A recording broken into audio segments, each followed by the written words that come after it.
Assalamualaikum warahmatullahi wabarakatuh.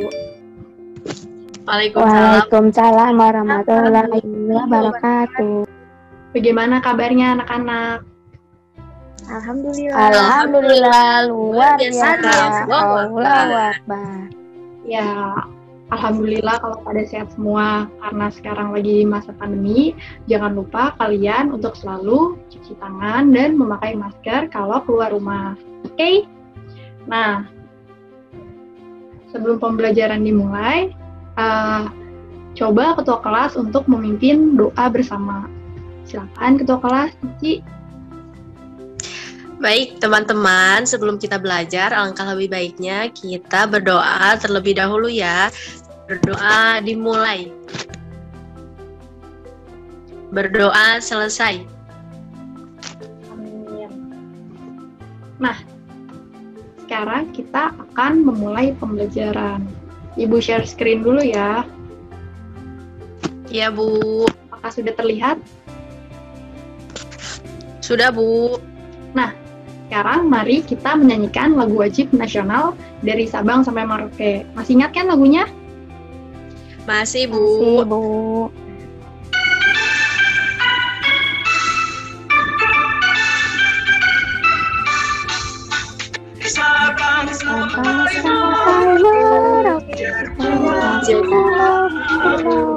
Nah, selanjutnya Ibu akan mengabsen kalian terlebih dahulu ya. Apabila Ibu memanggil nama kalian, silakan kalian open mikrofonnya.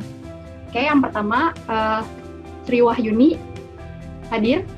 Hadir, Ibu. Oke, yang kedua Istiqomah. Hadir, Bu. Setelah Istiqomah ada Nur Aini hadir. Hadir, Ibu. Kemudian ada Adelia hadir. Hadir, Ibu. Oke, berarti hadir semua ya. Bagus. Nah, sekarang kita akan mempelajari tentang gangguan pada sistem peredaran darah manusia. Kemarin kita telah mempelajari sistem peredaran darah manusia. Nah, sekarang kita akan mempelajari apa sih gangguan dan kelainan-kelainannya. Ya, pertama, di sini ada yang pernah pergi ke rumah sakit. Misalnya saudaranya sakit, terus kalian pergi ke rumah sakit. Ada? Ada, Bu. Ada, Bu. Ada, Bu. Ya, berarti terus yang kedua, apa sih penyakit yang dapat menyerang tubuh kita? Ada yang tahu penyakit apa aja? Ya, Cici. Penyakit apa yang dapat menyerang tubuh kita, Cici? Mah, Bu. Iya, mah. Ada lagi teman-teman yang lain? Iya, selain mah ada misalnya ada demam, ada pilek, ada batuk, dan lain-lain. Nah, berarti bisa kita simpulin nggak sih kalau misalnya peredaran darah itu juga dapat terkena gangguan penyakit. Nah, tujuan pembelajarannya yang pertama di sini adalah melalui kegiatan pengamatan gambar dan tanya jawab, kalian mampu mengidentifikasi penyakit-penyakit yang menyerang sistem peredaran darah manusia. Selanjutnya, coba kalian amati gambar yang ada di sini. Ada gambar apa sih itu? Coba kalian lihat deh. Ada gambar orang yang lagi pingsan, Bu. Iya, benar. Situ lagi keadaannya sedang upacara ya, sepertinya. Terus ada yang pingsan, terus akhirnya ditolongin sama tenaga kesehatannya, atau kalau misalnya di kita mah palang merah ya, palang merah remaja. Nah, apa sih menurut kalian nama penyakit pada sistem peredaran darah manusia yang menimbulkan fenomena pingsan pas lagi upacara? Coba kalian catat dulu ya. Terus, pertanyaan yang kedua, mengapa dinamakan penyakit tersebut? Yang ketiga, apa gejala yang dirasakan? Misalnya mungkin batuk-batuk atau pusing. Nah, yang keempat, apa penyebab terjadinya gangguan tersebut? Sudah kalian tulis semua pertanyaannya? Sudah, Ibu. Ya.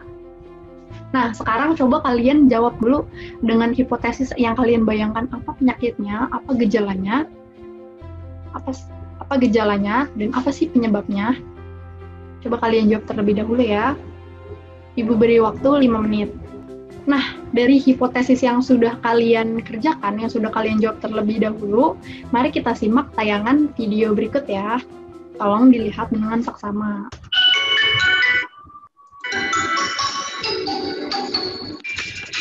A. Untuk anemia. Penyakit anemia adalah suatu kondisi di mana jumlah sel darah merahmu lebih rendah dari jumlah normal. Anemia bisa disebabkan karena obat-obatan tertentu, penyakit jangka panjang kronis, keturunan, kehamilan, dan masalah dengan sumsum tulang. Gejala awal anemia meliputi perasaan mudah marah, lelah lebih sering dari biasanya, sakit kepala, dan masalah berkonsentrasi atau berpikir. Jika anemia semakin memburuk, mungkin akan timbul warna biru hingga putih pada matamu, pucat, sesak napas, dan kuku yang rapuh. Nah, dari video yang tadi sudah ditayangkan, tadi menerangkan tentang apa aja sih? Ada beberapa penyakit ya, ada penyakit apa aja? Coba ada yang tahu? Yang tadi menyimak videonya. Ada gangguan Ada anemia, ya, hipertensi, leukemia. Ya, benar ya. Jadi tadi di video yang sudah ditayangkan itu menerangkan tentang apa sih gejalanya, terus apa sih faktor yang menyebabkannya, terus bagaimana sih cara mencegahnya dari penyakit hipertensi, leukemia, terus anemia. Nah, menurut kalian dari beberapa penyakit yang sudah diterangkan dalam video, apa sih penyakit yang paling cocok sama masalah pada gambar yang upacara pingsan? Satu upacara mengalami pingsan, apa yo? Anemia. Iya, Bu. Tadi Nuraini bahwa anemia adalah salah satu penyebab saat gangguan peredaran darah saat kita upacara, terus misalnya mengalami yang namanya fenomena pingsan.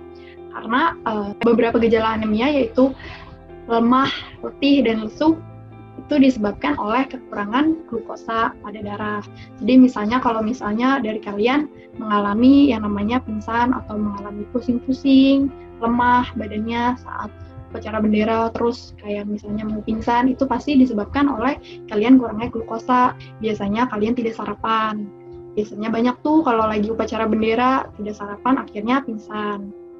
Nah, sekarang mari kita kerjakan LKPD ya. LKPD-nya sudah Ibu kirim di grup WhatsApp. Nah, simak dulu ya. Ibu akan menjelaskan bagaimana cara mengerjakan LKPD-nya. Yang pertama itu ada tabel tentang penyakit, gejala, dan faktornya. Nah, informasi pada tabel ini bisa kalian cari di media elektronik dan media cetak. Bisa kalian cari di Google, di internet, atau bisa kalian cari di buku tematik. Setelah kalian kerjakan, silahkan kumpulkan di Google Classroom yang linknya sudah Ibu sediakan di lembar kerja. Dapat dimengerti? Ya, Bu. Ngerti, Bu. Itulah Ibu beri waktu ya, sekitar 30-20 menit untuk mengerjakan LKPD-nya. Silahkan kalian kerjakan terlebih dahulu. Apabila ada yang ingin berdiskusi di ruang Zoom, juga dipersilahkan. Nah, sekarang sudah 20 menit berlalu. Ibu ingin minta salah satu dari kalian untuk mempresentasikan peta konsep yang telah kalian buat. Adakah yang bersedia? Atau Ibu tunjuk saja? Saya, Bu. Ya, bagus sekali ya ini. Ya, ini silakan dipresentasikan peta konsep yang sudah ini buat. Baik, Bu. Ini, Bu. Di sini ada penyakit pada sistem peredaran darah.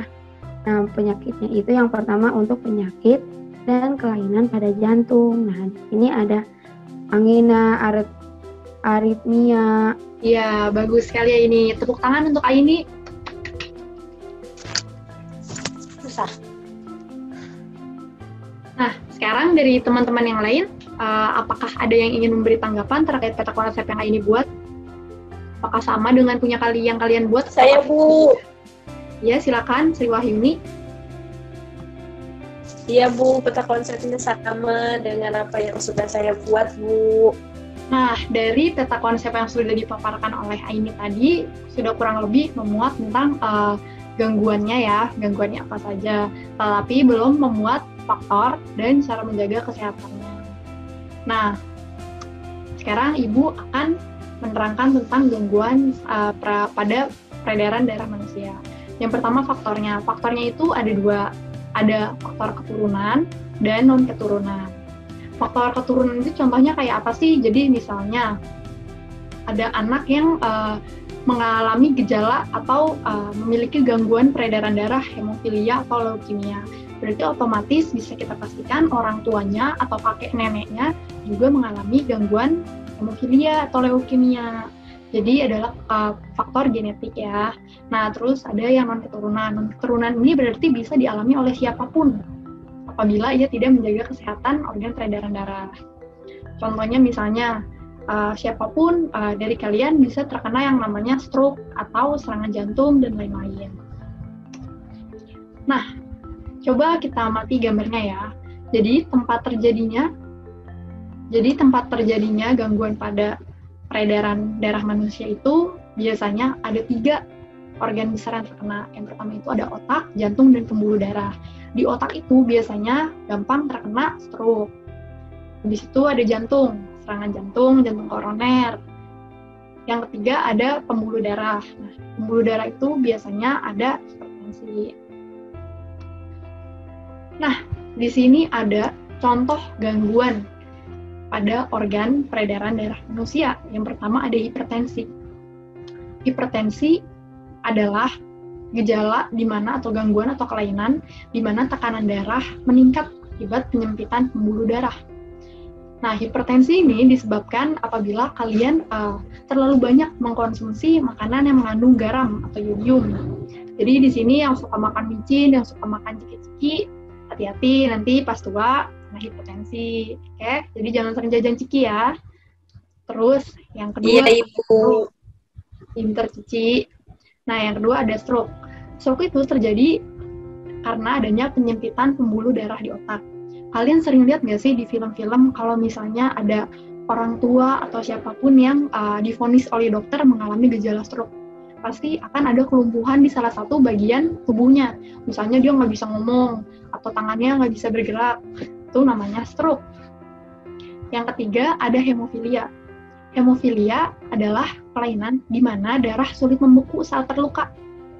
Jadi bisa kita pastikan apabila ada anak atau orang yang terkena gangguan atau memiliki kelainan hemofilia, berarti apabila dia terluka, darahnya akan sulit sekali membeku.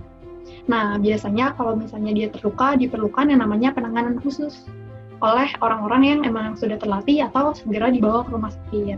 Kalau nggak, lama-kelamaan bisa jadi darahnya akan habis. Penyakit jantung koroner biasanya adalah orang yang memiliki obesitas atau berat badan berlebih. Jadi berat badan itu harus dijaga dengan berat badan yang normal ya, yang ideal, tidak terlalu gemuk atau tidak terlalu kurus. Nah, bagaimana sih cara menjaga kesehatan organ peredaran darah manusia? Yang kedua ada makan makanan bergizi. Tadi seperti yang dijelaskan di video, mengkonsumsi vitamin A dan vitamin C. Selanjutnya juga kita nggak boleh terlalu makan makanan yang mengandung lemak banyak seperti kayak junk food. Siapa di sini yang suka makan hamburger, pizza, atau boba, atau mie, Indomie? Tidak, Ibu. Saya, Ibu. Harus dikurangi ya, tidak boleh berlebihan. Nah, selanjutnya adalah tidak mengkonsumsi minuman beralkohol. Dalam Islam saja minuman beralkohol sudah hukumnya haram. Maka dari itu sudah dipastikan bahwa minum minuman beralkohol itu tidak sehat. Terbukti bahwa minum minuman beralkohol dapat menyebabkan gangguan pada sistem peredaran darah manusia. Nah, kesimpulannya adalah organ peredaran darah manusia dapat terjangkit penyakit apabila tidak dijaga. Ya, sebelum kita mengakhiri pembelajaran kali ini, alangkah lebih baiknya kita berdoa setelah belajar terlebih dahulu. Berdoa dimulai. Berdoa selesai. Ya, terima kasih semuanya sudah menghadiri kelas pada hari ini. Salam untuk orang tua di rumah ya. LKPD-nya jangan lupa kirimkan di Google Classroom di link yang sudah Ibu sediakan. Karena nantinya akan Ibu nilai dan nilainya akan masuk di skor penilaian. Terima kasih. Wassalamualaikum warahmatullahi wabarakatuh. Waalaikumsalam warahmatullahi wabarakatuh. Terima kasih, Ibu. Terima kasih, Ibu. Salam. Terima kasih ya, Bu.